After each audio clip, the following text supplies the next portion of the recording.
First question on the flooding in Texas. I know there has been some concern about the timing of the alerts, knowing that they did go out, but the warnings coming out in the wee hours. So while many people were likely sleeping, can you share just details what you know about why those warnings were sent while people were likely sleeping, and then what the administration is doing to ensure that these alerts come out sooner? Well, the alerts imminently were sent out before the flood when people were sleeping because the flood hit in the very early hours of the morning. So people were sleeping in the middle of the night when this flood came. That was an act of God. It's not the administration's fault that the flood hit when it did. But there were early and consistent warnings. And again, the National Weather Service did its job. On July 2nd, there were initial notices of potential weather and flooding risks were issued.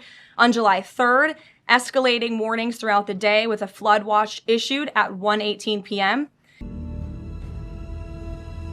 What? And then later at 6:10 p.m. on July 3rd, the Weather Prediction Center warned of excessive rainfall and a high likelihood of flash flooding.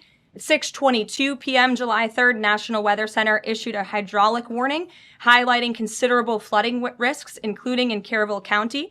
And then there were the timely flash flood alerts at 11:41 p.m., 1:14 a.m., and then another flash flood emergency warning issued at 4:03 a.m. just before the flood hit. So those were all of the warnings that went out to the affected area and region. Go ahead. One question on education funding Go for ahead. states Thank you and very much. I local appreciate it, districts. Karoline. Two questions for you related to the Oh yeah, this sushi needs some tacos.